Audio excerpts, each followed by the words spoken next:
Hello everyone, nubkeks here. Welcome back to Nub Raids with a video I did not expect to be making today, but we actually have info on not only, obviously, Supreme Elhain, that fusion starting this week, and I kind of assumed the other Supreme starters would be coming over the next few months as other fusions. Well, no, that is not the case at all. We actually have the info on Supreme Galek, Supreme Kale, and Supreme Aethol.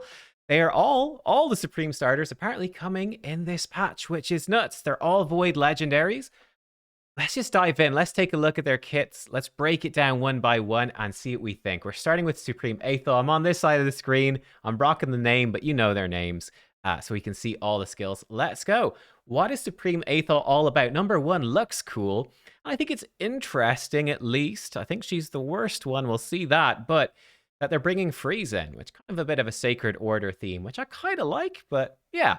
So Exemplar of Stoicism, her A1, attacks one enemy. If there's any enemies under freeze, also attacks them. Decrease the enemy's attack by 3% whenever you hit them with this skill, up to 30, and increase her attack by 3% whenever you hit an enemy with a skill, stacks up to 30.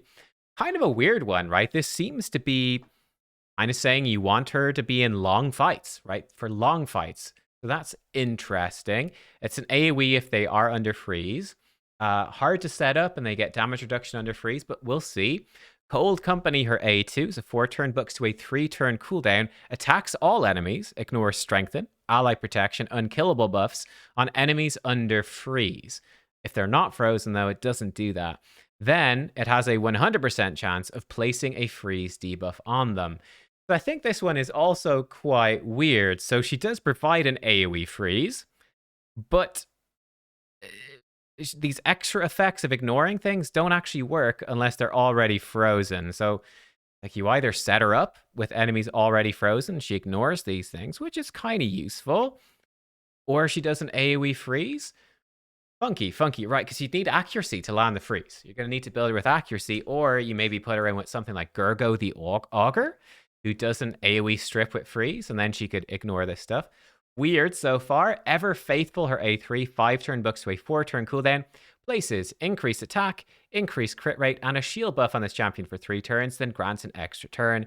The value of the shield is proportional to this champion's attack. So it does mean easy enough to build in terms of crit rate. You can leave her crit rate lower. She provides her increased attack. I'm definitely curious to see how big the shield is, and that could be kind of interesting. Potentially, she's a reasonably tanky champion, even though she's built for attack if the shield is big enough. I feel like there's only so far that can go, though, and it's not going to save you from that much. Her passive does interact with the shield. Frosty Glare. 15% chance of placing freeze on attackers for 1 turn when hit while under shield, and has a 35% chance of placing freeze on all enemies for 1 turn whenever a shield buff on this champion is removed by damage. And that does buck up to a 30% chance to freeze attackers when they hit her with a shield, and a 50% chance to do an AoE freeze, which is interesting, whenever the shield is removed by damage, and 35% attack in arena battles. Man, this champion is odd. This champion is very weird. I think for like wave control, she's going to be pretty good. I mean, that being said, when you look at the new hard mode dungeons, I mean, freeze is a thing for Fire Knight, but she's really not going to be useful at all for Fire Knight. Like, yeah, she's got a freeze on a 3-turn cooldown.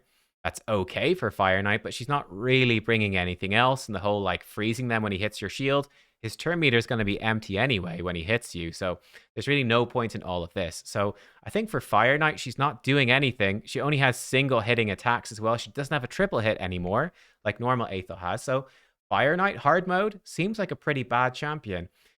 It seems like this aura is pointing us towards her being an arena champion. Again, it's sort of weird right now, though, with, you know, high resistance enemy teams, with Stone Skin in there, with cleansers, block debuffs. It seems very difficult to find a place for her. Does seem to be the intention, though, is that she should be in longer arena fights, that she's supposed to be kind of tanky with her shield, keeps freezing the enemy, getting off extra attacks and really nuking them. So that seems to be her intention. Bring lots of freezes, lots of crowd control to arena, be kind of survivable and do some good damage. It just seems clunky to me. I think she's still going to be squishy. You've got all of like the cleansers and high resist champions. In order to land this freeze, none of it is irresistible. So you're going to need to build her with really high accuracy. And guess what? If you build a champion with high accuracy, you can't build them with really high attack, crit damage. At least she does bring the crit rate, but I don't know. What do you guys think of Supreme Aethol? To me, she seems pretty bad, is my initial impressions. This one, not very good, is my initial thought. I'm not seeing how or where she's really supposed to work. And not to mention, Polymorph is going to absolutely wreck her as well. So yeah, Supreme Aethol, kind of a Supreme flop. Now, next up, Supreme Galek. And this guy, I think, looks actually really, really good. Exemplar of Rage is A1. Attack an enemy twice. Each hit has a 10% extra chance of inflicting a crit. Fine. Each hit also has a 40 that books to a 60% chance to increase the duration of any HP burn debuffs on the target by 1 turn. So that's a useful A1. Good for things like potentially the new hard mode Ice Golem. Good for Hydra, just a bit of HP burn extension. His A2, Bloodshed Tempest, 4 books to a 3-turn cooldown. 4-time hitter at random, puts increased attack on this champion for 3 turns before attacking, so he provides himself with always increased attack. Great for boosting his damage. Each hit has an extra 10% chance of inflicting a critical hit. I don't know if these chances get boosted by these buff chances. I don't think so. So it means his crit rate you can build a little bit lower, I guess. Each hit also is a 75. That will book to a 100% chance to instantly activate any HP burn debuffs on the target and decrease their duration by 1 turn, and fills his turn meter by 30% if 3 or more HP burn debuffs are activated during the attack. So he's very like a Chronam, actually. Very like Chronam, but he is Void. Boosts himself at increased attack. Activates up to 4 HP burns at random. This guy's looking very good for both Hydra for damage and also for potentially this new hard mode Ice Golem, right? As a random hitters against the Ice Golem, that's still good with all the HP burn doing damage. Now his A3 comes in. Unreasoning Outburst. Books to a 3-turn cooldown. Attacks all enemies. Extra chance of critical hit. 75, that books to a 100% chance of putting HP burn and block buffs for 2 turns. Also places decreased speed on targets whose turn meter is higher than 50%. I think this is a really, really good move. AoE burn on a 3-turn with block buffs. This is Hydra. Fantastic move. Also, the decreased speed is a bit inconsistent, but still for Hydra, HP burn, block buffs, decreased speed. These are like 3 of the best debuffs you can bring to Hydra all in the one move. I think that's very good. And also because it's a short cooldown, he's going to be providing himself with lots of burns, which he can then blow up, which I like a lot. So yeah, I'm looking at this kit and going, man, Hydra Beast, and also looking to be very strong for Ice Golem as well. Hard mode. Laugh at Danger, then his passive does have a 4-turn cooldown.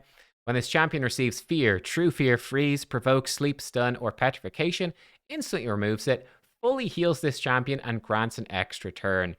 Again, this is just a fantastic move. This is great. So good for Hydra with the True Fears, especially even the Provokes in there as well.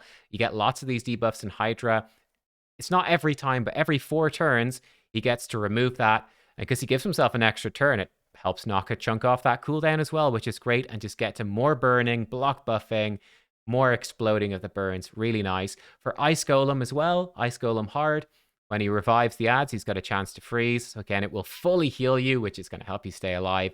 And again, just get those burns out on that Ice Golem. Again, very strong. Ally attack in all battles, 33%. I think Supreme Galek, looking at him, I think this champion looks great. Way better than Aethol. Yeah, I instantly see the use cases for him as a great Hydra champ, great Ice Golem hard champ, probably, especially if burns end up being good. Seems like a pretty worthwhile pick. I do find like the 10% chance of critical hit seems kind of low. That's a bit funky. Why is it there? I don't know, but it is.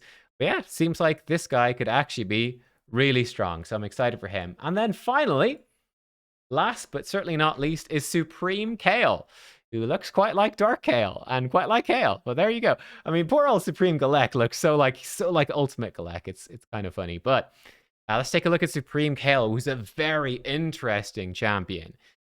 Exemplar of Skill, AoE attack, 50, that books to a 75% chance of placing Weaken for 2 turns. This debuff cannot be resisted. So a good source of AoE Weaken. Putrescence is A2, 4 bucks to a 3-turn cooldown, attacks all enemies as well. 75 bucks to 100% chance of placing 3 poison debuffs for 2 turns that cannot be resisted, and increases the duration of all enemy debuffs by 1 turn that cannot be resisted. Interesting. Arcane Havoc, 4 bucks to 3-turn cooldown, attacks all enemies, places increased accuracy buff on all allies for 2 turns before attacking, and has a 75 bucks to 100% chance of placing decreased resistance on all enemies for 2 turns that cannot be resisted, and fills his turn meter by 10% for each decreased resistance buff placed by this skill. Passive is a little bit weird. Degrade. Decrease each target's accuracy, crit rate, crit damage by 3% for each poison debuff on them. But man, wow, a very intriguing champion. What do we think about Supreme Kale? I think his A3 is super interesting. You've got a champion with both increased accuracy and decreased resistance on the same skill. You won't keep increased accuracy up 100% of the time, but he'll keep it up most of the time, enough that it's going to be viable. And if he's quick enough, he's going to keep decreased resistance up all the time. But when you put the two of those together, the things that opens up for building teams, I think, is very intriguing. Suddenly getting over these difficult accuracy requirements that we might see with hard dungeons, that we might see with future content in the game as well. Very intriguing. I'm very intrigued by this, and it's AoE as well. And because it cannot be resisted, the decreased resistance is 100% consistent. So I'm very intrigued by him and what this might mean for future dungeons and teams there. Also bringing in AoE attacks on every single move. We'll see how hard he hits. He might hit pretty hard as well. Maybe he'll be good in stun set. I don't really know. I'm definitely intrigued by that.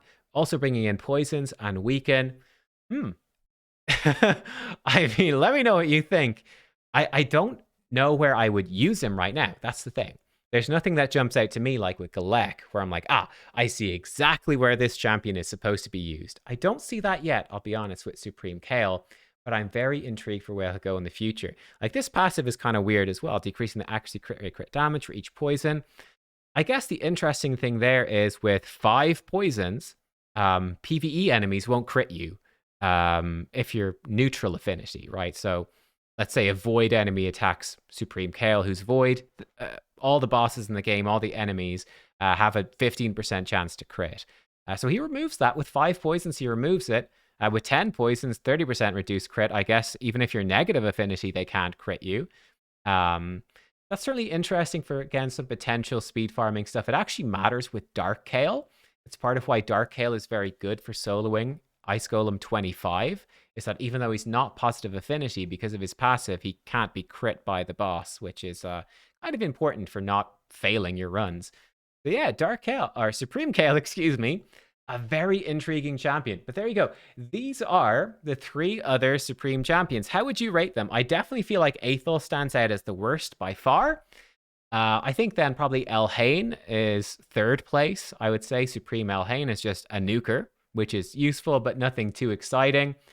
And then I don't really know between Galek and Kale, which one I'd rate better. I think Galek stands out to me as instantly being very useful right now. So he maybe is number 1 for me as of right now, because I'm throwing him into a Hydra. If I got Galek, I'd be throwing him into a Hydra team, throwing him into Ice Golem hard, and I think he's going to be excellent in both those places. For a lot of people, nearly everyone, he's going to be amazing for a Hydra team. Supreme Kale, I keep calling him Dark Kale, but Supreme Kale, very intriguing, but I'm not exactly sure where you would use this. Maybe some Hydra, though a lot of the heads are immune to poison, so I don't know. But I'm certainly, again, I'm certainly very intrigued by the possibility of what this champ will do in the future. So I put him in 2nd place for now. I put Galek in 1st place for now. Then Elhain 3rd and Aethol 4th. But let me know how you would rank them. Again, we don't know anything about how we can get these champions. It appears that they are all coming in the same patch as Supreme Elhain. So Supreme Elhain will be a fusion, a fragment collector. These champions, I wouldn't be shocked. I wouldn't be shocked if maybe some of them showed up in tournaments, like big champion training tournaments or something like that. I think that's possible. Possibly a guaranteed event. It's possible. They're all void, so I don't see them all coming that way. But yeah, I don't really know what to expect. Let me know. Let me know what you think. Thought this was pretty crazy news. So there you go. All the Supreme starters. Thank you for watching. Hope you enjoyed the video, and I will see you all next time. Goodbye.